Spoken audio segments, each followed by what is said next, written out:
नमस्कार, रोक टोक मुंबई न्यूज में आपका स्वागत है। दरअसल ये जो सूची है, ये सूची से ज्यादा एक सेंसेशन है जिसने मध्य प्रदेश की पत्रकारिता के ऊपर, उसकी ईमानदारी के ऊपर एक बड़ा सवाल खड़ा कर दिया है। जितने पत्रकार हैं उन सब के बीच में जो चर्चाएं हो रही हैं, उसमें ज्यादातर लोग जिनके नाम उसमें नहीं है, वो लोग उछल उछल के दूसरों को बता रहे हैं कि देखो हम तो ऐसे नहीं हैं। जो लोग उसमें नाम हैं उन लोगों का कहना है कि भाई साहब हम तो इसमें पुलिस केस करेंगे, हमको फंसाने की कोशिश हो रही है। क्या मामला है, कौन सी सूची है, पहले इसको समझते हैं। दरअसल मध्य प्रदेश का जो परिवहन विभाग है वो अवैध वसूली के लिए कुख्यात है। अगर मध्य प्रदेश की सीमा में आपकी कोई गाड़ी, कोई ट्रक वगैरह घुसता है तो 6-7 हज़ार रुपये से कम में वो कटेगा नहीं। बाकायदा नितिन गडकरी ने इसको लेकर एक चिट्ठी लिखी थी और कहा था कि इससे मध्य प्रदेश की छवि खराब हो रही है। 6,000 रुपये खर्च करने पड़ते हैं। जो मध्य प्रदेश के पत्रकार हैं उन्होंने मुझे बताया कि हालत ये है कि उस जगह पे ये जो परिवहन विभाग के चेक पोस्ट हैं, इनके ठेके उठते हैं। एक मंत्री जी ने इसका ठेका उठाया और हालत यह है कि सिपाहियों ने भी किसी चेक पोस्ट के ठेके ले लिए। सोचिए, परिवहन विभाग के जो सिपाही हैं उन्होंने ठोका ले लिया कि भाई इतने करोड़ रुपए मैं आपको यहां से वसूली करके दूंगा।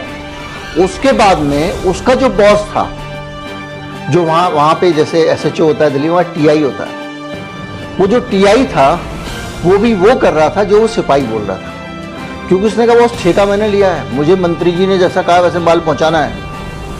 ये सब चल रहा था, ऐसी अवैध वसूली जबरदस्त चल रही थी। तो ये जो डिपार्टमेंट है, इस डिपार्टमेंट के से जो पैसा पत्रकारों को दिया जा रहा था कथित रूप से, उसकी ये सूची है। यानी एक डिपार्टमेंट से 1 लाख रुपया इसको, 50,000 रुपया इसको, इतना रुपया इसको।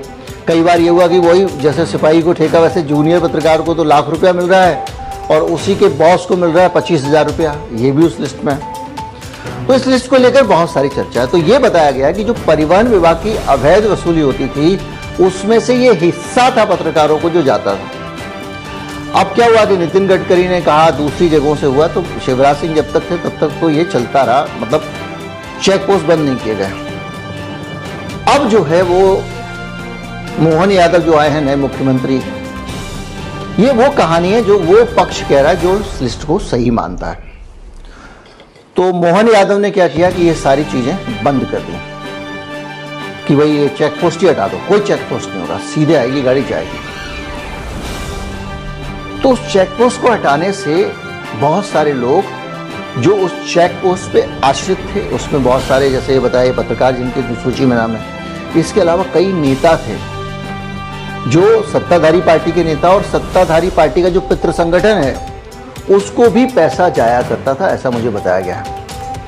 यानी जो पदाधिकारी थे उस संगठन के, संस्कारी लोग, उनको भी पैसा जाता था। तो क्या हुआ कि जब ये बंद कर दिया तो एक तो उनको पैसे का नुकसान हुआ, तो ये लगने लगा कि अब ये लोग सरकार को परेशान करेंगे या डिस्टर्ब करेंगे, पत्रकार लोग खिलाफ खबरें छापेंगे, दूसरी चीजें होंगी।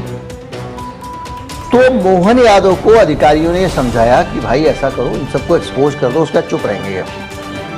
तो उन्होंने एक सूची बनाई और सूची को कर दिया जारी। और सूची जारी करने के बाद सनसनी फैल गई, और इस पूरी सनसनी के बीच में आज पूरे मध्य प्रदेश में इस पर चर्चा है।